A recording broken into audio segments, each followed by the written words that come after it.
जहाँ सारे शिक्षण संस्थान बंद हैं और विद्यार्थी दुविधा में हैं, आखिर हमारी पढ़ाई कैसे होगी। वही मेजर कल सी क्लासेस लड़ाई में आपके साथ है।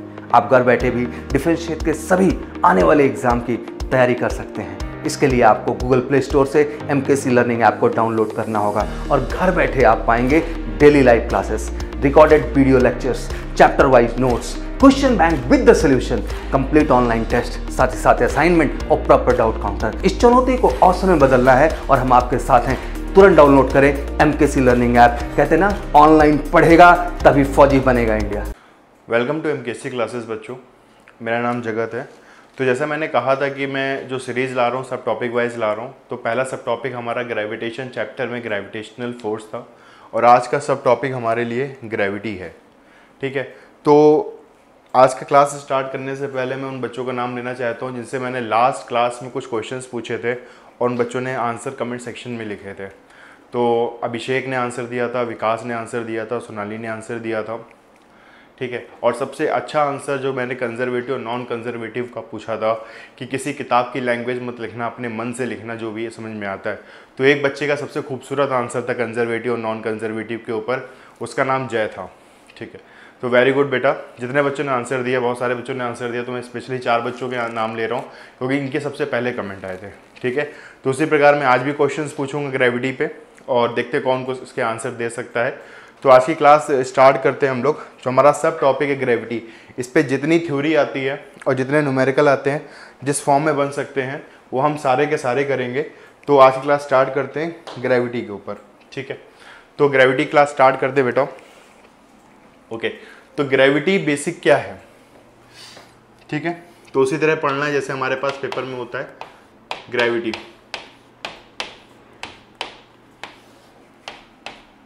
ओके, तो अगर मैं ग्रेविटी की बात करूं, इसे हिंदी में कहते हैं गुरुत्वाकर्षण, एक्सेलरेशन ड्यू टू ग्रेविटी का अगर मैं नाम लेता हूं तो। ठीक है, तो ऐसे समझते हैं। अगर मैं मान लूं कि एक हमारी एक अर्थ सरफेस है, ये हमारी पृथ्वी है। ठीक है, हमारी पृथ्वी है, मान लेते हैं, बड़ी अच्छी पृथ्वी है। ठीक है भाई, तो यहाँ पे मान लो तुम खड़े हो, इसकी सरफेस के एंड पर आप खड़े हो, जिसका मास स्मॉल है में, और ये पृथ्वी का केंद्र है, सेंटर है। यहाँ से यहाँ तक की त्रिज्या में R मान लेता हूँ, distance between the two bodies. ठीक है, और इसका मास मैं M मान लेता हूँ। जैसा लास्ट क्लास में हमें पता है कि ये दोनों एक दूसरे के ऊपर ग्रेविटेशनल फोर्स लगाएंगे, गुरुत्वाकर्षण बल लगाएंगे। तो क्या फॉर्मूला था? F equal to capital G ME into small m upon RE square, यही फॉर्मूला था। F equal to capital G M1 M2 by R square. ठीक है, तो जाहिर सी बात है, जो ये ग्रेविटेशनल फोर्स है पूरा पूरा किस में चेंज हो जाएगा? न्यूटन का सेकंड लॉ तो हमें पता ही है, F बराबर क्या होता है? ma होता है न्यूटन के सेकंड लॉ में। F की जगह क्या लिख देंगे हम? ma लिख देंगे। ये लिख दे रहे हैं, दिस इज ए। तो capital G ME into small m upon RE square. ठीक है बेटा, m से m कैंसिल हो जाएगा। अगर यहाँ पे m से m कैंसिल हो जाएगा तो ध्यान से देखो, कुछ खास बचता नहीं है। तो बेटा यहाँ पे ये बराबर कितना आ जाएगा? Capital G ME upon RE square. Experimental ये एक्सेलरेशन ड्यू टू ग्रेविटी है। ठीक है, क्योंकि जब सेब उसके ऊपर गिर रहा था, या कोई बॉल को अगर हम टेबल से फेंके तो जब बॉल नीचे गिरती है तो एक बहुत बड़ा मास एक छोटे से मास पर एक बल लगाता है, फोर्स लगाता है, और वो जो फोर्स होता है वो हमारा एक्सेलरेशन ड्यू टू ग्रेविटी होता है। तो एक्सपेरिमेंटली इसी ए का क्या नाम रखा गया? G नाम रखा गया। तो बेटा G बराबर कितना आ गया? Capital G ME upon RE square. ठीक है, तो आप कैपिटल G की वैल्यू हमें पता होती है 6.67 10 की पावर -11, और सारी डेटा में पता होता है, अर्थ का मास भी पता होता है और अर्थ की रेडियस भी हमें पता होती है। सारी वैल्यू यहाँ पे पुट करते हैं तो जो ग्रेविटी रफली वैल्यू आती है 9.87 मीटर पर सेकंड स्क्वायर आती है। तो हम लोग 9.8 लेते हैं अप्रॉक्सीमेट, और कुछ सवाल को सॉल्व करने के लिए आसानी से हम 10 भी ले लेते हैं। ठीक है, तो अप्रॉक्सीमेट इतना आता है हमारे पास। तो हमें ये पता होना चाहिए कि स्मॉल g की वैल्यू फॉर्मूला क्या होता है? Capital G ME upon RE square, बस इतना पता होना चाहिए। वो तो हमें वैल्यू सवाल की वजह से हमें याद होती है कि 9.8 मीटर पर सेकंड स्क्वायर होता है। ठीक है, इतना पता होना चाहिए। ये बेसिक है हमारा। स्मॉल g बराबर क्या होता है? Capital G ME upon RE square. ठीक है, अब आगे बात करते हैं कि अगर जो ये जी है ये क्या सेम रहता है हर जगह?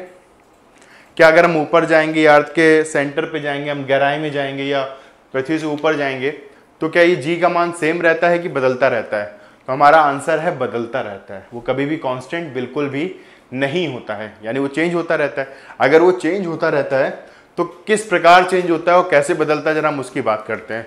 तो हमारा फर्स्ट पॉइंट है इफेक्ट ऑफ हाइट। ठीक है, ऊंचाई का रूप, इफेक्ट ऑफ हाइट। मैं हिंदी में बोल दे रहा हूं, ऊंचाई के कारण, ठीक है, गुरुत्वीय त्वरण में कितना प्रभाव होता है उसकी बात करेंगे, इफेक्ट ऑफ हाइट। इसे बहुत आसानी से समझेंगे, ऑल्दो मैं डेरिवेशन तो नहीं कराऊंगा क्योंकि उस पेपर में तो आता नहीं ना कि आप इसका फॉर्मूला डिराइव करिए, ऐसा कुछ नहीं आता है। मैं एक सिंपल सी बात करेंगे हम लोग। क्या बात करेंगे सिंपल सी? जैसे हमारी एक अर्थ है, देखो फिर भी मैं समझा दूंगा आपको। जैसे हमारी एक अर्थ है, ठीक है, और अर्थ पर ये हमारी रेडियस है, ये हमारा केंद्र ले लेते हैं हम, ठीक है, ये हमारा रेडियस है, आर है, ठीक है, ओके। अगर हम मान लें कि आप यहाँ पर हो, इस समय एक बॉडी है जिसका मान स्मॉल एम और आप यहाँ पर हो, ठीक है, कैपिटल एम ही है। बहुत ध्यान से देखिएगा इधर, बहुत ध्यान, सिंपल सा क्वेश्चन है। तो दोनों में अट्रैक्शन फोर्स लग जाएगा। अगर दोनों में अट्रैक्शन फोर्स लग जाएगा तो बेटा कैपिटल एफ बराबर कितना होगा? कैपिटल एफ बराबर कितना आएगा? Capital G M E into small M upon R E square, यही तो होगा। और एफ किसके बराबर होगा? एम जी के बराबर होगा। एफ की जगह एम जी लिख दो, तो एम जी बराबर बेटा कितना आ जाएगा यहाँ पे? Capital G M E into small M upon R E square, ठीक है। एम से एम ये टर्म कैंसिल हो जाएगा, कई बार समझ में आती है, एम से एम कैंसिल हो जाएगा। तो ये तो जस्ट मैंने अभी प्रूफ ही किया है कि स्मॉल जी बराबर कितना आएगा? Capital G M E upon R E square, ठीक है। इसे आप इक्वेशन नंबर फर्स्ट मानो। क्या मानना है? इसे इक्वेशन नंबर फर्स्ट मानो।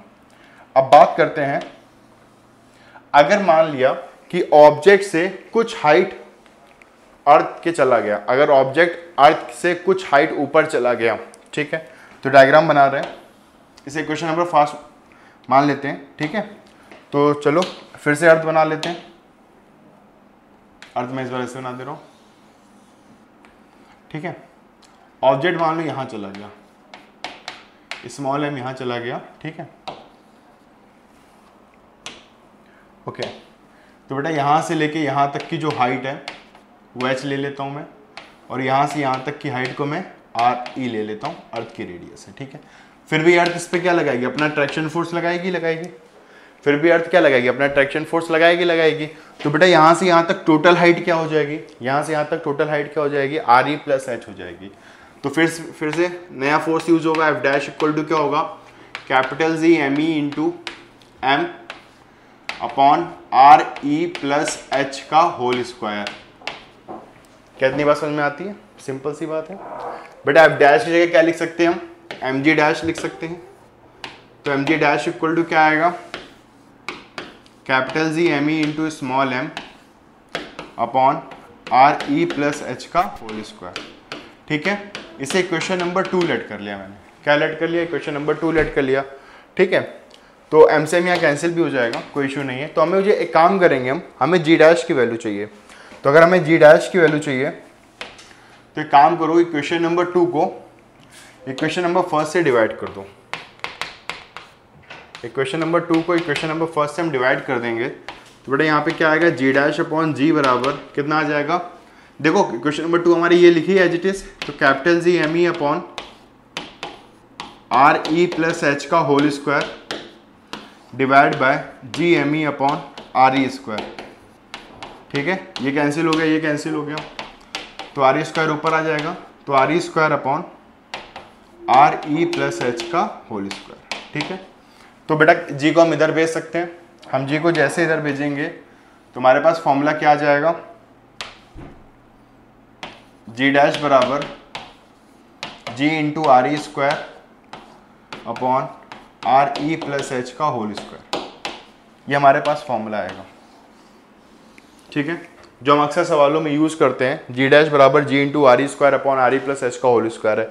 अब मेरी बात ध्यान सुनो, एक बाइनोमियल थ्योरम यूज करके हम इसका एक और फॉर्मूला बना सकते हैं। देखो जी डैश बराबर, यहां पे क्या होगा, जी डैश बराबर होगा G into 1 minus 2h upon R E. ये बाइनोमियल थ्योरम यूज करके आता है फॉर्मूला। तो हमारे पास ये दो फॉर्मूले होते हैं और ये दोनों ही फॉर्मूले वैलिड होते हैं अगर ऑब्जेक्ट को अर्थ की सरफेस से हम ऊपर लेके जाते हैं। ये दोनों के दोनों फॉर्मूले वैलिड होते हैं अगर हम ऑब्जेक्ट को अर्थ की सरफेस से ऊपर लेके जाते हैं, एच हाइट ऊपर लेके जाते हैं।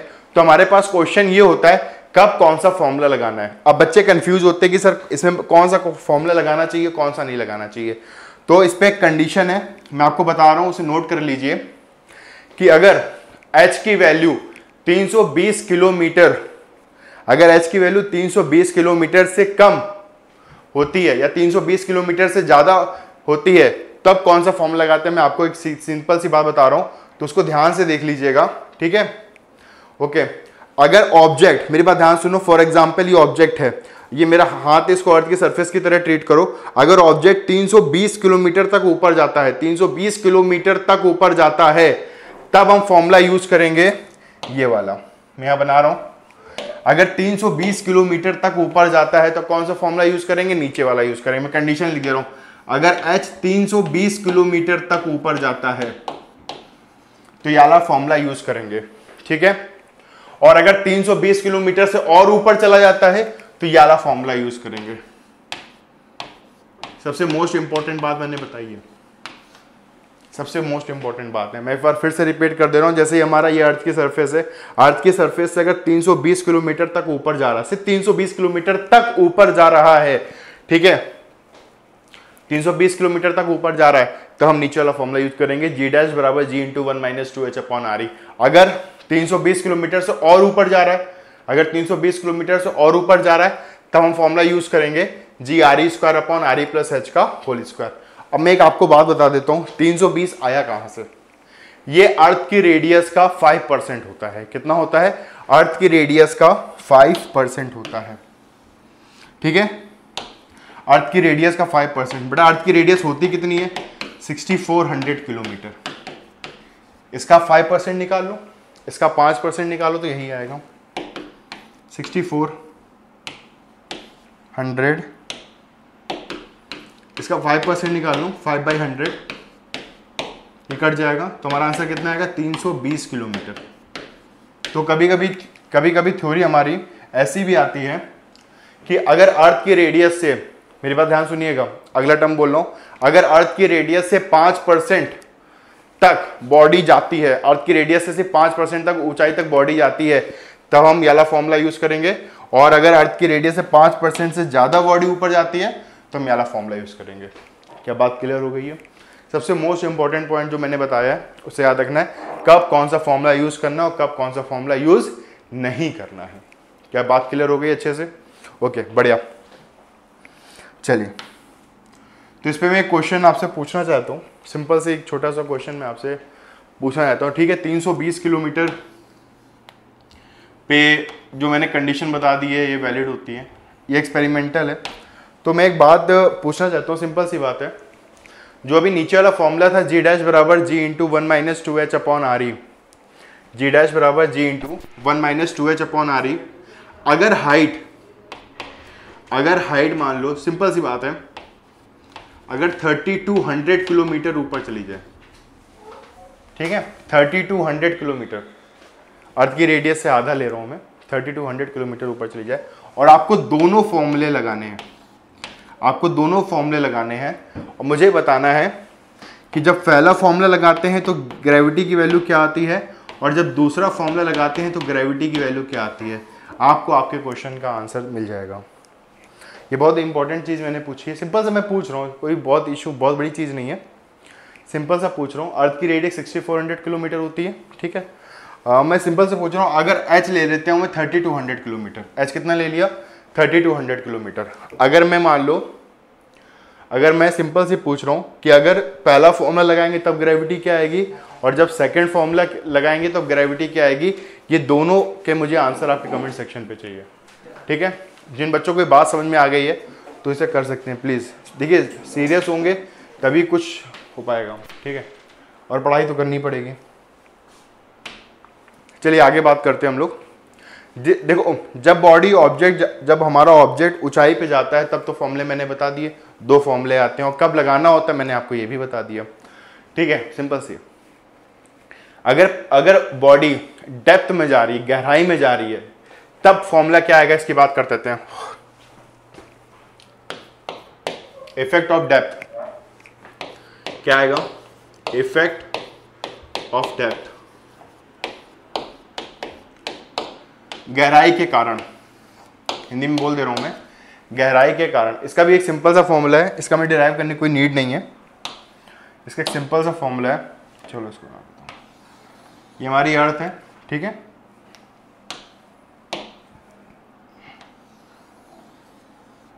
ओके, और मान लिया डी गहराई तक चला गया, वो ऑब्जेक्ट कितनी गहराई तक गया? डी गहराई तक चला गया। अगर ऑब्जेक्ट डी गहराई तक चला गया, ठीक है, तब क्या आएगा ग्रेविटी का फॉर्मूला? तो आपको याद रखना होगा जी डैश बराबर G times 1 minus D upon R ही होता है फॉर्मूले में। क्या होता है? जी डैश बराबर G times 1 minus D upon R ही। जी का होता है अर्थ की सरफेस पे ग्रेविटी, डी जितनी डेप्थ में जा रहा है, आर ही अर्थ की रेडियस होती है, ठीक है, और जी डैश कितना चेंज आएगा वही बताना ना। अगर ऑब्जेक्ट यहाँ पर पहुंच गया है, इस पॉइंट पर पहुंच गया है, तब ग्रेविटी कितनी हो गया हमें ये बताना है। तो एक बात तो मैं आपको बताना चाहता हूं, चाहे आप अर्थ के ऊपर जाओ या आप अर्थ के गहराई में जाओ या डेप्थ में जाओ, दोनों केसेस में हमारी ग्रेविटी घटती है। सबसे मोस्ट इंपॉर्टेंट पॉइंट, ठीक है। एक बढ़िया से एग्जाम में पूछा गया था, एक छोटा सवाल था, ये एक सिंपल सा छोटा सवाल है। अब तो ये वाइवा लाइक क्वेश्चन हो गया।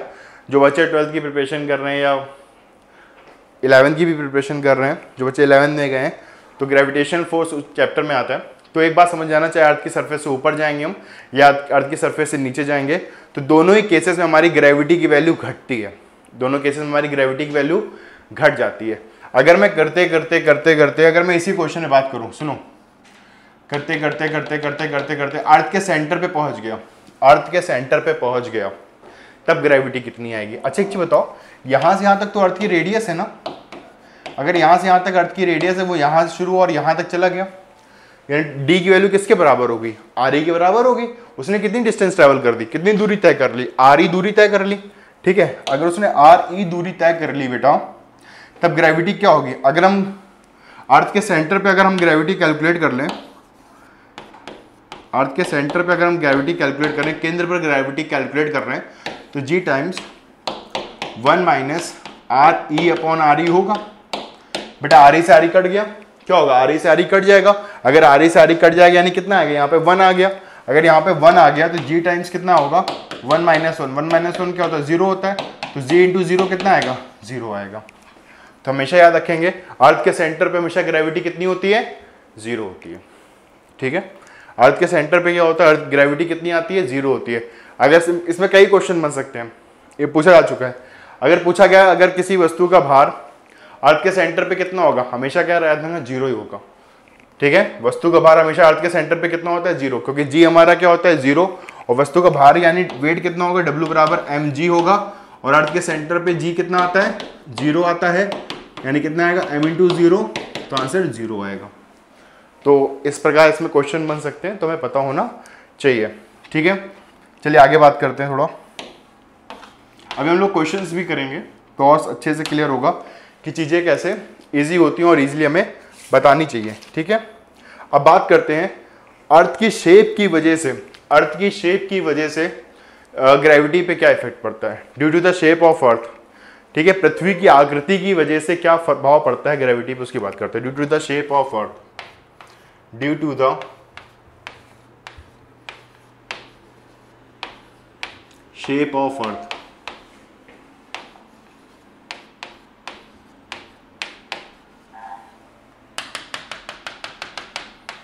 ठीक है। पृथ्वी की आकृति के कारण क्या प्रभाव पड़ता है उसकी हम लोग बात करते हैं। ये सबसे मोस्ट इंपॉर्टेंट केस है। बहुत सारे बच्चे बस वहीं तक पढ़ लेते हैं, ऊंचाई पर जाने पे क्या होगा, गहराई पे जाने पे क्या होगा, इसके बाद की चीज नहीं पढ़ते। आप क्वेश्चन यहीं से बनना शुरू होते हैं, क्वेश्चन यहीं से बनना स्टार्ट होता है आपके पेपर में, ठीक है। चलो भैया, चलो अर्थ की आकृति बना लेते हैं भाई। तो अर्थ की आकृति क्या होती है? परफेक्टली स्फेरिकल तो होती नहीं, तो हमें पता है परफेक्टली स्फेरिकल तो नहीं होती ना, अंडाकार होती है, इतना तो हम जानते ही हैं। इलेप्टिकल जैसी होती है थोड़ा सा। तो ओके, ये है, इसको हम लोग क्या बोलते हैं? इक्वेटर, विषुवत रेखा। क्या बोलते हैं? इक्वेटर। और इसे क्या बोलते हैं? पोल, मतलब हिंदी में बोले ध्रुव। क्या बोलते हैं? ध्रुव बोलते हैं। मैं आपको एक बात बताना चाहता हूँ, ये बात पता होनी चाहिए कि जो हमारा इक्वेटर होता है ना, वो पोल से ज़्यादा बड़ा होता है। जो हमारा इक्वेटर होता है वो पोल से ज़्यादा बड़ा होता है। अगर मैं इक्वेटर की दूरी और पोल की दूरी को कंपेयर करूँगा तो जो हमारी इक्वेटर की दूरी आएगी वो पोल की दूरी से ज़्यादा आती है। अब कितनी ज़्यादा होती है पता होनी चाहिए, सिर्फ 21 किलोमीटर ज़्यादा होती है। कितनी ज़्यादा होती है? 21 किलोमीटर ज़्यादा होती है। यानी जो हमारा इक्वेटर होता है, विषुवत रेखा होती है, वो ध्रुव से कितनी ज़्यादा होती है? 21 किलोमीटर, 21 किलोमीटर ज़्यादा होती है। ये इंपॉर्टेंट पॉइंट है, ठीक है, 21 किलोमीटर ज़्यादा होती है। तो हमें बताना है कि अगर पोल पे ग्रेविटी और इक्वेटर पे ग्रेविटी में क्या रिलेशन होता है, किसकी ज़्यादा होती है किसकी कम होती है। अगर मैं बात करूं, चलो बात कर लेते हैं। अगर मैं पोल पे ग्रेविटी की बात कर रहा हूं, पोल पे ग्रेविटी क्या होती है? जीपी इक्वल टू क्या होगा बेटा? अभी जो formula capital G M E upon R E square लिखा था हम लोगों ने फॉर्मूला, मैं यहाँ पे लिख दे रहा हूँ फॉर्मूला, तो आसान रहेगा। Capital G M E upon R E square, ऐसा ही कुछ लिखा था हम लोगों ने, ठीक। तो हम पोल पे बात कर रहे हैं, ध्रुव पे बात कर रहे हैं, तो capital G M E upon R P square, यही तो होगा, सिंपल से यही होगा, आर पी स्क्वायर होगा, पोल होगा, ठीक है, लिखा रहने दो। अगर मैं इक्वेटर की बात कर दूं तो इक्वेटर में क्या होगी ग्रेविटी का फॉर्मूला? इक्वेटर को मैं कैपिटल ई से डिनोट कर दे रहा हूँ, ज़्यादा आसान रहेगा समझने में, ठीक है। इक्वेटर को मैं कैपिटल ई से डिनोट कर दे रहा हूँ, बना अर्थ की रेडियस समझो, कैपिटल ई, ठीक है। इक्वल बेटा इसका फॉर्मूला क्या लिखेंगे? Capital G M E upon R E square लिखेंगे। क्या ये बात समझ में आती है? अभी मैंने बताया जो अर्थ की विषुवत रेखाएं होती हैं वो ध्रुव से 21 किलोमीटर ज़्यादा है। कितनी ज़्यादा है? 21 किलोमीटर ज़्यादा। तो यहाँ पे जरा फॉर्मूला वैलिडेट करो, क्या लिख सकते हैं? Capital G M E upon, ये बेटा एम ई है, मास ऑफ अर्थ है, यहाँ पे क्या लिख सकते हैं? आर ई की जगह आर पी प्लस 21, और 1 किलोमीटर में 1000 मीटर होता है तो पता ही है, तो 21,000 का स्क्वायर होगा। कई बात क्लियर हो गई?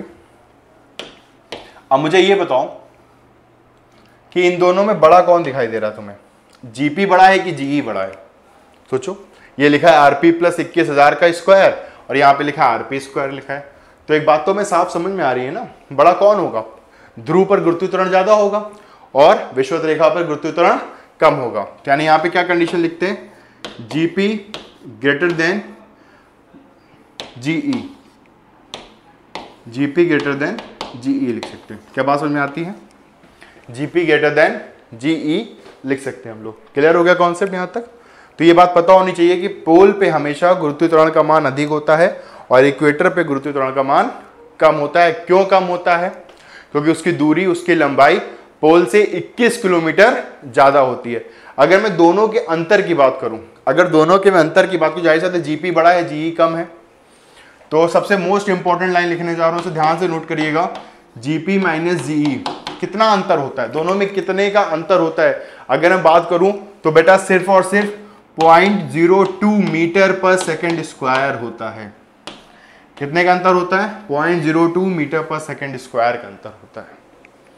बात समझ में आ गई? अगर मैं एक सिंपल सी बात करता हूं कि अगर किसी भी ऑब्जेक्ट का गुरुत्वाकर्षण पोल पर 5 मीटर पर सेकेंड स्क्वायर है, कितना है? मान लेता हूं मैं 5 से समझाने के लिए 5 मीटर पर सेकेंड स्क्वायर होता है, ठीक है, तो इक्वेटर पे कितना होगा हम निकाल सकते हैं?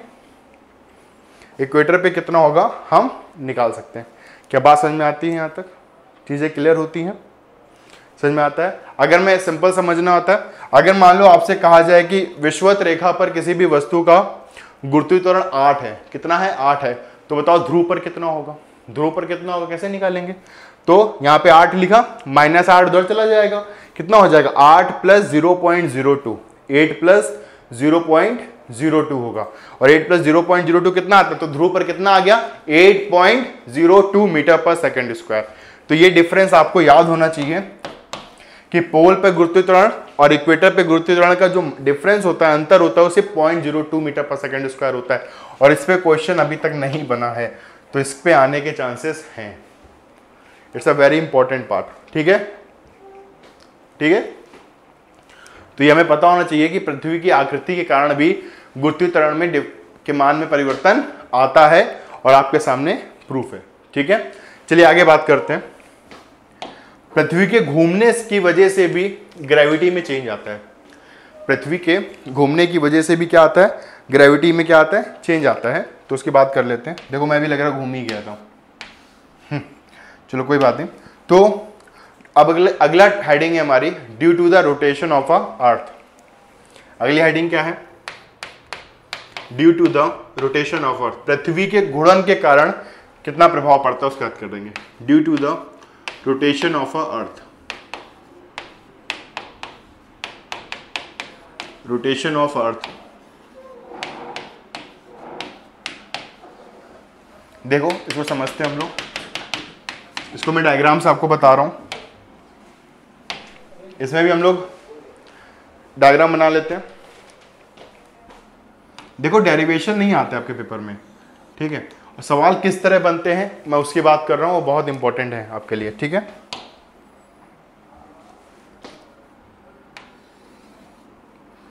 तो जैसे ये हमें पता ही है, ये हमारा इक्वेटर होता है, ये हमारा पोल होता है, ठीक है, ये हमारा लैम्डा एंगल है, इसे अक्षांश कहते हैं, ठीक है, और इंग्लिश में इसे लैटिट्यूड कहते हैं।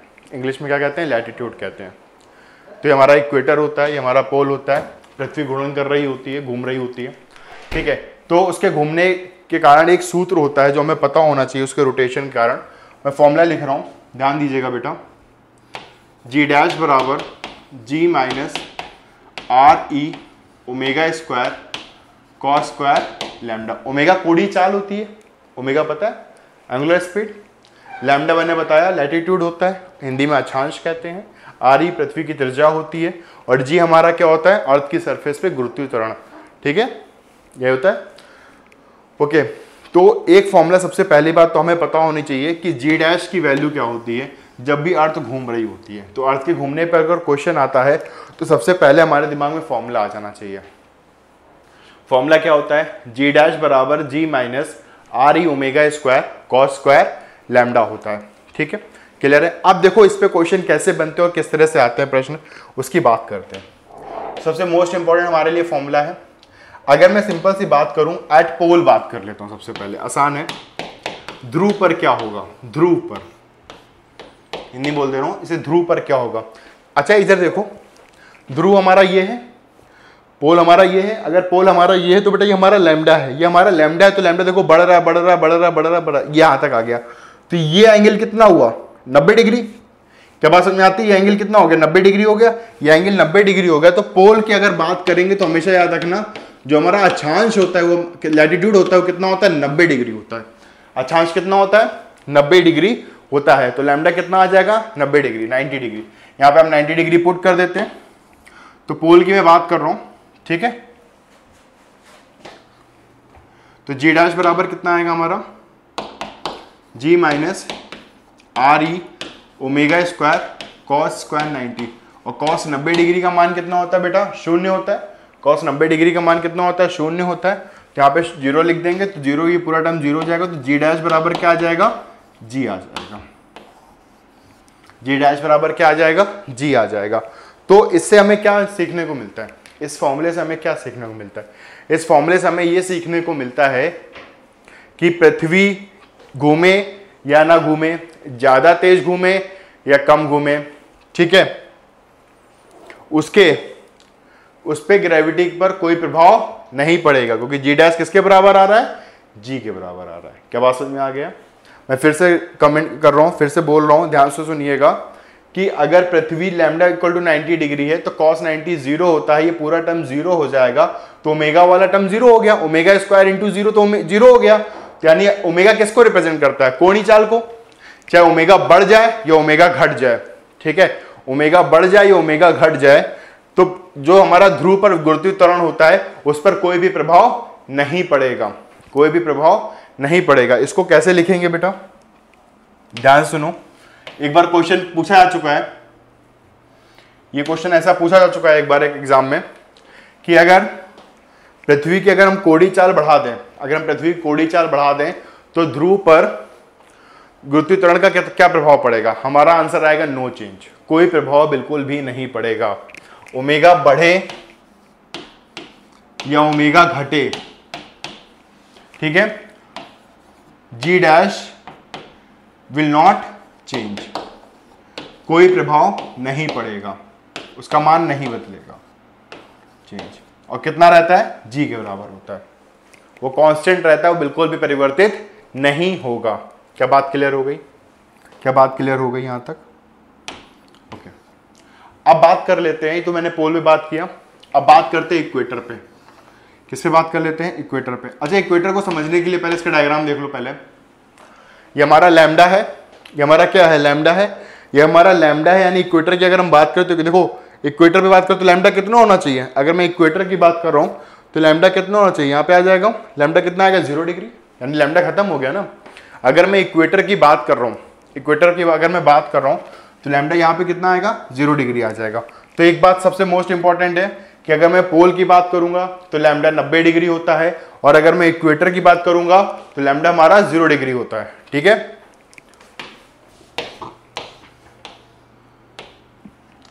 ओके। विषुवत रेखा पे बात कर रहे हैं, एट इक्वेटर, हिंदी में कहते हैं विषुवत रेखा। ठीक है, अगर मैं विषुवत रेखा पे बात कर रहा हूं तो सबसे पहली बात, सबसे मोस्ट इंपॉर्टेंट पॉइंट, लैम्डा कितना होगा? 0 डिग्री होगा। लैम्डा कितना आएगा? 0 डिग्री होगा। फॉर्मूला मैंने अभी बताया आपको, फॉर्मूला मैं फिर से लिख रहा हूं, जी डैश बराबर जी माइनस आर ई omega square cos square lambda. Lambda का मान 0 डिग्री यहां पे रख दो, तो जी डैश कितना आएगा बेटा? जी माइनस आर ई omega square cos square 0 degree, cos square 0 degree. और कॉस 0 कितना होता है? 1 होता है, तो 1 का स्क्वायर 1 आ जाएगा। तो पोल पर जी डैश बराबर जी माइनस आर ई ओमेगा स्क्वायर आएगा। तो जब भी आपसे पोल पे गुरुत्वीय त्वरण पूछा जाएगा तो हमारा उत्तर होगा कि अगर पृथ्वी घूमना बंद कर दे, या तेज घूमने लगे या धीरे घूमने लगे, तो पोल पर गुरुत्वीय त्वरण का मान परिवर्तित होता है। अगर पृथ्वी तेज घूमने लगे या धीरे घूमने लगे या अचानक से घूमना बंद कर दे तो पोल पर, ध्रुव पर गुरुत्वीय त्वरण का मान परिवर्तित होता है, लेकिन विषुवत रेखा पर पृथ्वी गुरुत्वीय त्वरण का मान अपरिवर्तित होता है, नो चेंज रहता है। तो मोस्ट इंपॉर्टेंट लाइन जो मैंने बताई उसको नोट कर लीजिएगा। तो जी डैश बराबर कितना आता है? जी माइनस आर ई ओमेगा स्क्वायर। ठीक है, ओमेगा, यानी देखो ओमेगा यहां पे आ रहा है, इस फॉर्मूले में ओमेगा आ रहा है। अगर इस फॉर्मूले में ओमेगा आ रहा है तो इसका मतलब क्या है? जो पोल पर गुरुत्वीय त्वरण है, जो चेंजमेंट है, वो प्रभाव पड़ रहा है उसका। अगर वो ये वैल्यू बढ़ेगी या घटेगी तो जी डैश के मान में भी तो परिवर्तन आएगा, तो इसका मतलब उसमें भी चेंजमेंट जरूर आएगा। क्या बात क्लियर हो गई? अच्छे से बात समझ में आती है? यहां तक कोई दिक्कत तो नहीं है? ओके, चलिए नेक्स्ट टॉपिक की बात करते हैं। तो ये बेटा इतना पॉइंट आप नोट कर लीजिएगा। ठीक है, चलिए नेक्स्ट पॉइंट की बात करते हैं। एक सबसे मोस्ट इंपॉर्टेंट पॉइंट की अगर मैं बात करूं, ठीक है, ठीक है, अगली हेडिंग है पृथ्वी की सतह पर भारहीनता की स्थिति, मतलब भार 0 हो जाए। ठीक है, condition of weightlessness on the surface of earth, condition of weightlessness on the surface of earth. बेटा ये किताब में नहीं है, देखो अगर किताब में दिया गया तो बहुत अच्छे से समझाया नहीं गया। तो ग्रेविटी का जो ये लास्ट टॉपिक है इसको बहुत ध्यान से समझना। ठीक है, condition of weightlessness on the surface of earth. ठीक है, पृथ्वी पर भारहीनता की स्थिति, कंडीशन ऑफ वेटलेसनेस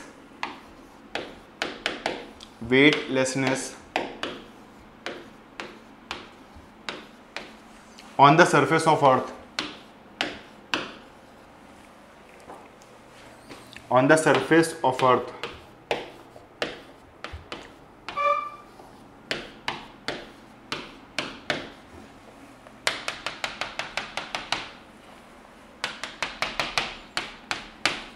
पृथ्वी की सतह पर भारहीनता की स्थिति बतानी है। भारहीन का मतलब क्या होता है? 0। भार कितना हो जाए, यानी आभासी भार कितना होना चाहिए? 0 होना चाहिए। इसी की तो बात हम लोग कर रहे थे देर से। चलो एक काम करते हैं, पहले हम फॉर्मूला लिखते हैं। सबसे पहले हम फॉर्मूला लिख लेते हैं। फॉर्मूला क्या था बेटा?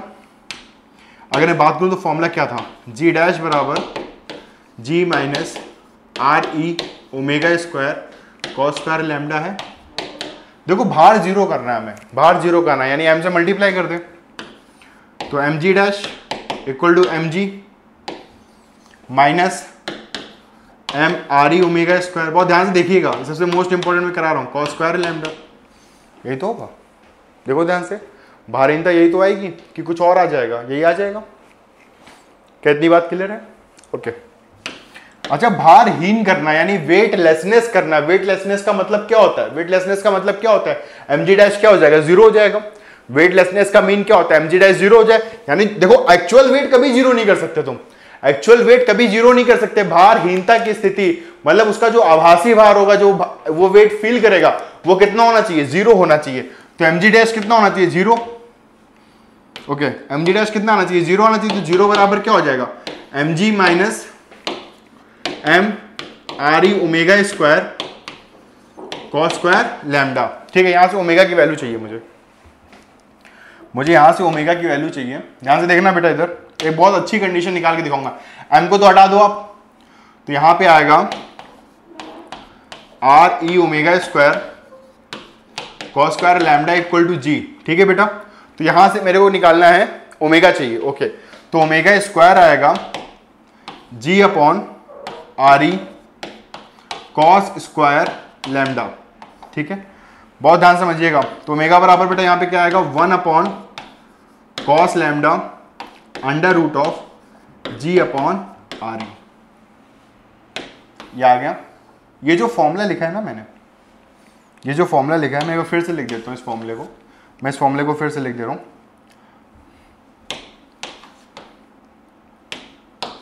ओमेगा बराबर 1 upon cos lambda under root of G upon R E. ठीक है, ये बहुत इंपॉर्टेंट फॉर्मूला है। अभी इसमें कई सारे कॉन्सेप्ट आपके क्लियर हो जाएंगे। अगर मैं आपसे बात करूं पोल पे बात करता हूं फॉर एग्जांपल, या मैं विषुवत रेखा पे बात करता हूं, तो ऐसा क्या करना पड़ेगा कि वो भारहीन हो जाए? भारहीन मतलब वो अंतरिक्ष में चला जाए, जीरो हो जाए, चला जाए वो यहां से अर्थ की सरफेस से। तो क्या होगा? देखो मेरी बात ध्यान सुनो। तो अगर मैं विषुवत रेखा पे बात करता हूं, पहले विषुवत रेखा पे बात कर लेते हैं। एट इक्वेटर बात करते हैं, एट इक्वेटर बात करते हैं, यानी विषुवत रेखा पर अगर हम बात करें बेटा, तो विषुवत रेखा पर क्या होगा? बात समझिएगा इधर ध्यान से। विषुवत रेखा पे क्या होता है? मैं अच्छे से पता, मैंने अभी लिखा है लैम्डा बराबर 0 डिग्री होता है। अगर लैम्डा बराबर 0 डिग्री होता है तो ओमेगा बराबर कितना आएगा बेटा? 1 upon cos 0 under root of G upon R E. ठीक है, बात समझ में आती है। और कॉस 0 का मान कितना होता है? 1 होता है। अगर कॉस 0 का मान यहां से 1 हो गया तो बेटा 1 अपॉन 1 इज 1। तो यहां पे बेटा वैल्यू कितनी आ जाएगी? Under root of G upon R E आएगी। ठीक है, अर्थ की वैल्यू पता है, ग्रेविटी की वैल्यू पता है, जी अर्थ ग्रेविटी पे है ना, तो 9.8। ठीक है, आर ई पे पता है हमें 6400 किलोमीटर। चलो वैल्यू पुट करते हैं, अभी देखो एक चीज दिखा रहा हूं मैं आपको। इजिली सॉल्व करने के लिए हम जी के मान 10 ले लेते हैं, और 6400 किलोमीटर होता है तो किलोमीटर को मीटर में बदले, क्योंकि 10 मीटर पर सेकंड स्क्वायर होता है जी।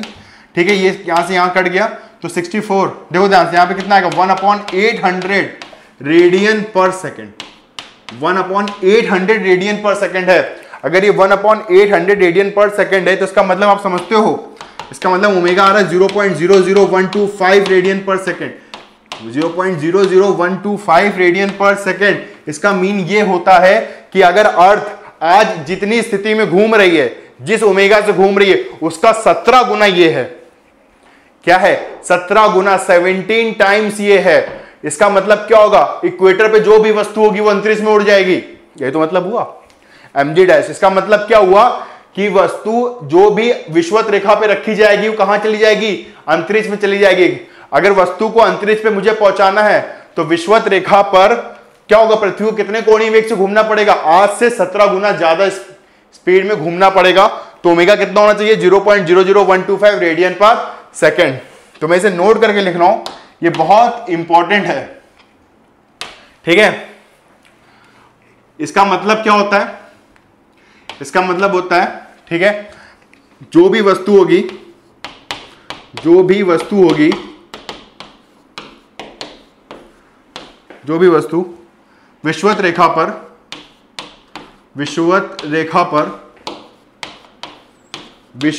पर वो अंतरिक्ष में चली जाएगी, वो अंतरिक्ष में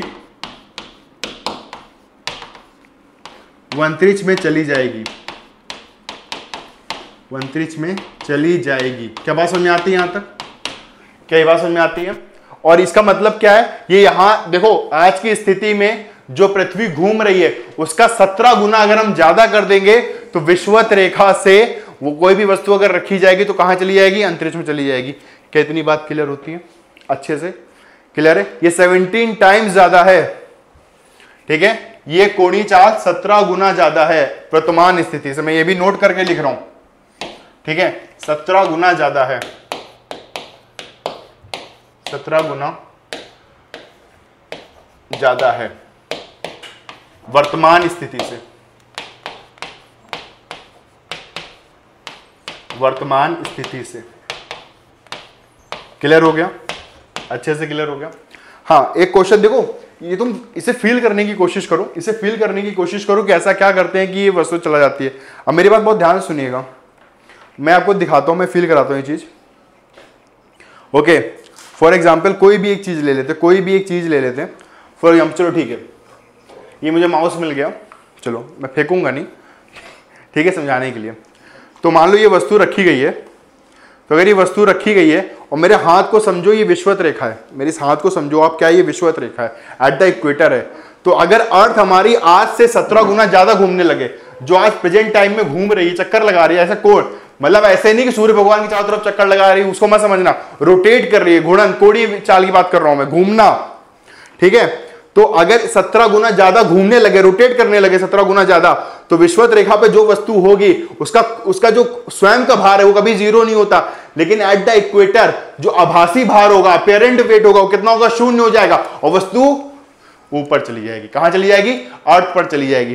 तो आपके दिमाग में ऐसे क्वेश्चन देखो, अगर इसको मैं बहुत तेज ऐसे घुमा दूं, अगर ऐसे घुमा दूं तो ऐसा फील होता है ना कि इसका वेट क्या हो जाएगा? हल्का हो जाएगा, और इसे गिरने का डर रहेगा। तो इस फील्ड में क्या होता है, वो कहां चली जाएगी? अंतरिक्ष में चली जाएगी, ठीक है? ओके, अगर मैं अगली बात करूं तो आपके मन में एक क्वेश्चन आ जाना चाहिए, तो सर अगर इक्वेटर में अगर ये होता है, हाँ एक बात और, एक चीज और, कि आपके मन में पहला क्वेश्चन ये आना चाहिए कि सर अगर ये 17 गुना ज्यादा घूम रही है, 17 गुना अगर ये ज्यादा घूमने लगेगी, ठीक है, तो अभी पृथ्वी का आवर्तकाल कितना है? 24 घंटे। 24 घंटे तो है भैया, 24 घंटे लगते हैं ना। इस समय पृथ्वी का आवर्तकाल कितना है वर्तमान स्थिति में? At the present time the time period of earth is 24 hour. तो अगर 17 गुना ज्यादा तेज घूमने लग जाए तो सिंपल सी बात है ना, बहुत तेज घूमेगी। अगर बहुत तेज घूमेगी तो इसका मतलब क्या होगा? आवर्तकाल घट जाएगा भैया, यही तो बात होगी, आवर्तकाल क्या हो? घट जाएगा। तब पता है अगर वो इस स्थिति में घूमने लग जाएगी ना, तब आवर्तकाल 24 घंटे नहीं रहता बेटा, कितना होता है? 1.4 आवर, लगभग 1.5 घंटा, 1.4 आवर। अभी 24 घंटे में दिन और रात होते हैं। फिर अगर इतनी स्थिति में घूमेगी पृथ्वी तो 1.4 आवर, मतलब इस सिंपल समझ लो 1.5 घंटा मान लेते हैं, 1.5 घंटे में दिन और रात दोनों हो जाएंगे। Are you getting my point? क्या बात समझ में आती है? अगर हम इतनी तेज इसको पृथ्वी घुमाने लगेंगे तो 1.5 घंटे के अंदर अंदर दिन और रात दोनों होने लगेंगे। अभी कितने होते हैं? 24 घंटे में होते हैं, ठीक है? चलिए आगे बात करते हैं। हाँ, अगला क्वेश्चन कि सर अगर इक्वेटर पे तो कहानी ये होगी, समझ में आ गया। विषुवत रेखा पे क्या होता है, ये चीज हमें समझ में आ गई है, ठीक है? अगली बात कर लेते हैं। ये जितने बेटा मैंने इंपॉर्टेंट पॉइंट बताए ना, इसे नोट कर लीजिएगा। ये 17 गुना ज्यादा होते आज के प्रेजेंट टाइम पे विषुवत रेखा पे वस्तु अंतरिक्ष पे चली जाएगी, और अगर वो इस स्थिति में घूमेगी तो टाइम पीरियड कितना होगा? 1.4 आवर होगा। और इस समय कितना है टाइम पीरियड? आवर्तकाल कितना है? 24 घंटे। अगर मैं बात कर लूं उस पे पोल पे बात करते हैं। किस पे बात करते हैं? पोल पे बात करते हैं। पोल पे बात करते हैं, बहुत इंटरेस्टिंग केस है, और पोल पे किसी किताब में नहीं लिखा है कि क्या होगा। आप चाहे चेक करके देख लीजिएगा, कोई भी किताब आप उठा लीजिएगा, उसमें किसी भी किताब में मेंशन नहीं कि अगर पोल पे ऐसा क्या कर देंगे कि वस्तु अंतरिक्ष में चली जाएगी, क्या गुणन चाल पे परिवर्तन होगा। देखो मैं फिर से वही फॉर्मूला लिख रहा हूं ओमेगा का। एट पोल की बात करेंगे इस बार हम, 1/cos लैम्डा √g/re। अच्छा पोल पे होता कितना है? 90 डिग्री होता है ना। एट पोल देखो बहुत इंटरेस्टिंग केस है। एट पोल, पोल पर कितना होता है? 90 डिग्री होता है लैम्डा, बताया हुआ है मैंने। लैम्डा 90 डिग्री होता है। अगर पोल पे लैम्डा 90 डिग्री होता है मेरे दोस्त, तो ओमेगा कितना आएगा? 1/cos 90। ध्यान से देखो, cos 90 √g/re। cos 90 कितना होता है? 0 होता है। cos 90 0, 1/0 इंटू √g/re और 1/0 इंफिनिटी। ओमेगा कितना आ गया? इंफिनिटी आ गया। इसका मतलब समझते हो आप? ओमेगा इंफिनिटी आ गया। इसका मतलब यह है कि अगर पोल पर कोई वस्तु को रखना है और उसको अंतरिक्ष तक भेजना है, वो अपने आप उसका आभासी भार 0 हो जाए, तो पता है ओमेगा को कितनी स्पीड से रोटेट कराना पड़ेगा? इनफाइनाइट, अनंत स्पीड देनी पड़ेगी, तब जाके वो 0 होगा। Apparent wait. क्या बात क्लियर होती है? क्या बात क्लियर होती है? ओमेगा बराबर कितना आ जाएगा? यहां से इंफिनिटी आ जाएगा। Are you getting my point student? तो ग्रेविटी पे मैक्सिमम जितने क्वेश्चन टॉपिक बन सकते हैं मैंने सारे कराए हैं। इससे बियॉन्ड कोई नहीं है, कोई भी सिंगल टॉपिक नहीं है। आप कोई भी पेपर उठा के देख लीजिएगा। चलिए अब क्वेश्चंस की बात कर लेते हैं। अब हम लोगों को क्वेश्चंस करने हैं, ठीक है? तो क्वेश्चन की बात कर लेते हैं, सिंपल सी क्वेश्चन की बात करते हैं, ठीक है? चलो ओके, चलिए क्वेश्चन पर आते हैं। स्मॉल जी, आर तथा जी के पदों में पृथ्वी का द्रव्यमान है। ये तो बहुत सिंपल सा क्वेश्चन हो गया, बहुत सिंपल सा क्वेश्चन हो गया, कुछ है ही नहीं इसमें। मैं यहीं पे कर दे रहा हूँ। स्मॉल जी बराबर क्या होता है? कैपिटल जी m/r² होता है। बेटा हमें बताना है, तो m बराबर कितना आएगा यहाँ से? g into re² capital G हो गया। तो कौन सा ऑप्शन दिखाई दे रहा है? कोई ऑप्शन दिखाई दे रहा है? देखो ध्यान से। स्मॉल जी अपॉन कैपिटल जी इंटू क्या आएगा? r² आएगा। क्या बात क्लियर हो गया? देखो क्लियर हो गया। r² कैपिटल जी। हमारा ऑप्शन कौन सा है? लास्ट पार्ट है। देखो दिख गया, small g into r² capital g. Simple है, ये तो कुछ सोचने वाला ही नहीं है, सिंपल सा क्वेश्चन है, ठीक है? Okay, next question. पृथ्वी के केंद्र पर किसी पिंड का भार, मैंने भी बताया कि पृथ्वी के केंद्र पर ग्रेविटी कितनी होती है? 0 होती है। तो भार कितना हो जाएगा? m इंटू 0 यानी 0। ए पार्ट आएगा। खत्म हो गया क्वेश्चन। देखो क्वेश्चन ऐसे ही होंगे अगर कॉन्सेप्ट बहुत ज्यादा मजबूत होता है ना। हमने अगर सब टॉपिक के बारे में एक एक चीज पढ़ रखी होती है ना, तो सवाल में कोई दम नहीं होता, कुछ भी नहीं है। सब आपके पेपर में क्वेश्चन है, कुछ भी नहीं है, कुछ भी नहीं है। चलो हाँ, तीसरी मतलब आपके भी काम की चीज है, समझ लो इसको। MKC लर्निंग ऐप के बारे में देखो, मैं एक बात आपको बता दूं कि इस समय इतनी महामारी चल रही है, कोरोना तो चल ही रहा है, सबको पता ही है भाई। पहले फॉग चलता था, अब कोरोना चल रहा है। ये जल्दी खत्म हो जाए, सब यही चाहते हैं, फॉग चलता रहे। तो MKC लर्निंग ऐप में तो इसका, इस प्लेटफॉर्म का मतलब क्या है पहले तो ये समझ लो। ये जरूरी क्यों है ये भी समझना जरूरी है। देखो सबसे ज्यादा जरूरी है कि सब कुछ होता रहे, लेकिन हमारे भविष्य के साथ खिलवाड़ नहीं होना चाहिए, ठीक है? दुनिया में कुछ भी हो जाए, ठीक है, सब कुछ हो जाए, समय तो जा रहा है ना। ऐसा तो नहीं होगा कि 2020 बर्बाद हो गया कि 2020 वापस आ जाएगा, ऐसा तो नहीं कर सकते ना। 2021 भी एक तरीके से उसी के सहारे चल रहा है, उसी के फॉलो कर रहा है कि 2020 की तरह कि ये भी बिल्कुल बेकार ही कर दें। कोई 12th का पेपर नहीं हुआ है, सारे कॉम्पिटिशन रुक गए हैं, सब कुछ स्टॉप हो चुका है। तो लेकिन हमारी पेपर होंगे जरूर ना, पेपर कभी ना कभी होंगे, लेकिन होंगे जरूर, उसे आप रोक नहीं पाएंगे। तो जो हमें टाइम मिला है इसको हमें यूटिलाइज करना है, ठीक है? तो इसका मतलब सिंपल सा ये है बेटा, जो आपका ऑफलाइन क्लास होता था वो कंप्लीटली इक्वल टू ऑनलाइन है, मतलब 1% भी डिफेक्ट नहीं होगा। पहला डाउट काउंटर, आपको कुछ नहीं आता आप पूछ सकते हो। रिकॉर्डेड लेक्चर, अगर आपको टॉपिक आता है मत पढ़ो, उसके आगे बढ़ जाओ। Why are you waiting for the next day? आप अगले दिन का इंतजार क्यों करते हो? क्यों कर रहे हो? अगर वो चीज हमें आती है, मेरा मन है कि हमें देखो, जब अगर हम ऑफलाइन पढ़ते थे तो अगर ये वाला टॉपिक मुझे आता है, ये लेक्चर मुझे आता है, तो मुझे अगला पढ़ना तो हमें 24 घंटे का वेट करना पड़ता था ना, तभी तो अगले दिन हम सुबह जाके कोचिंग में पढ़ पाएंगे, यही तो होता था। लेकिन अगर हमें आता है, वो हम नहीं पढ़ेंगे, हम उसके आगे का पढ़ेंगे, तो हम घर में बैठ के आराम से पढ़ सकते हैं। मेरी बात समझ में आ रही है? टाइम वेस्ट नहीं होगा। ऑनलाइन स्पीड टेस्ट, अपने आपको पता चले भैया कितने पानी में है और क्या कमी है, हम उसको ठीक कर सके। आपके नोट्स PDF लिखने की भी जरूरत नहीं है, सिर्फ सुनना है, ठीक है? फैकल्टी के बारे में वो तो आप जानते ही हो। असाइनमेंट मिलेंगे, आपको कोई प्रॉब्लम हो बता सकते हो। डिजिटल अटेंडेंस आपकी होगी, profile, interactive classes, most important interactive classes. अगर आपको समझ में नहीं आता है तो आप जब भी इंटरेक्टिव क्लास होती है हमारे यहाँ, ठीक है, ठीक है, तो आप तुरंत से तुरंत क्या कर सकते हो, उनको बता सकते हो कि सर वो चीज़ हमें समझ में नहीं है, आप उसे दोबारा बताइएगा, और हमारी टीम उसको ज़रूर बताएगी। ये ऐसा तो मैं विश्वास दिला सकता हूँ, ठीक है। तो फ्री डेमो है, आप जाके देख भी सकते हो, ठीक है। तो कैसा पढ़ाते हैं सर, ओके। चलिए आगे बढ़ते हैं क्वेश्चन पे हम लोग। ओके, पृथ्वी तल पर विषुवत रेखा से ध्रुवों की ओर जाने पर जी का मान। देखो विषुवत रेखा से ध्रुवों पर जा रहे हैं,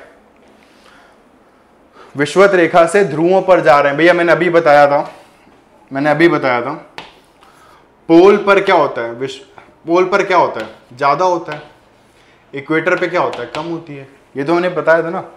कहां जा रहे हैं, विषुवत रेखा से ध्रुव पे जा रहे हैं, विषुवत रेखा से ध्रुव पे जा रहे हैं, तो जाहिर सी बात है बढ़ रहा है ना, सिंपल सी बात है ना। देखो इक्वेटर पे कम होती है, विषुवत रेखा पे गुरुत्वीय त्वरण कम होता है, और पोल पर गुरुत्वीय त्वरण क्या होता है, ज्यादा होता है। पोल पर गुरुत्वीय त्वरण क्या होता है, ज्यादा होता है। तो इक्वेटर से पोल की ओर जा रहे हैं तो मतलब एरो इधर है, तो इसका मतलब बढ़ रहा है। क्या बात समझ में आती है, पृथ्वी क्लियर है, तो बढ़ता है, इंक्रीजेस। ओके, चलिए आगे बात करते हैं।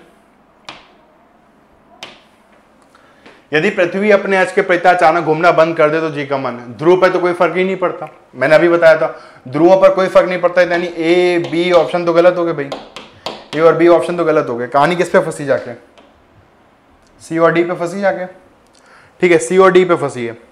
तो पृथ्वी अगर घूमना बंद कर देगी तो भैया, पृथ्वी अगर घूमना बंद करेगी तो इक्वेटर पे फॉर्मूला क्या था, जी डैश बराबर कुछ लिखे थे ना, जी माइनस आर ई ओमेगा स्क्वायर लिखे थे, जी माइनस आर ई ओमेगा स्क्वायर लिखे थे। घूमना बंद कर देगी तो ओमेगा कितना हो जाएगा, 0। पहले क्या था ये, अब कितना हो गया, अगर घूमना बंद कर दे, घूमना बंद कर दे, घूमना बंद कर दे तो बेटा क्या होगा, ओमेगा 0 होगा, ओमेगा 0 हो गया। अगर ओमेगा 0 हो गया तो जी कितना आ गया, जी डैश कितना हो गया, जी आ गया। तो बताओ घटा कि बढ़ा, बताओ, सिंपल सी बात है भैया। पहले कुछ माइनस हो रहा था, अब कुछ माइनस नहीं हो रहा है। पहले कुछ माइनस हो रहा था, अब कुछ माइनस नहीं हो रहा, तो विषुवत रेखा पे क्या होगा, बढ़ जाएगा। क्या बात क्लियर होती है, इंक्रीज हो गया ना। देखो ना, यहां कुछ माइनस था, अब यहां कोई माइनस नहीं, 0 है माइनस, तो इसका मतलब पहले से बढ़ गया मान, पहले से मान क्या हो गया, बढ़ गया। क्या बात क्लियर होती है, क्या बात क्लियर होती है। चलिए आगे बढ़ते हैं। वेरी जी, मैं वही कहता हूं, अगर एक बार कॉन्सेप्ट बेटा अच्छे से क्लियर है तो कुछ भी नहीं है पेपर में। चलिए नेक्स्ट बात करते हैं।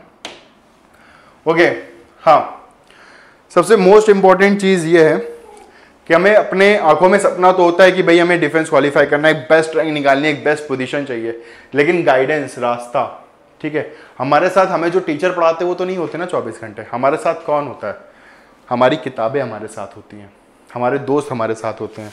तो एक सही किताब का होना बहुत ज़रूरी है, बहुत ज़्यादा ज़रूरी है। मैं देखता हूँ कि बहुत सारे बच्चे प्रिपरेशन करते हैं तो वो दूसरी किताबें ले लेते हैं, दूसरी किताबें यूज़ करते रहते हैं, जिसमें सिर्फ और सिर्फ न्यूमेरिकल्स ही न्यूमेरिकल्स हैं।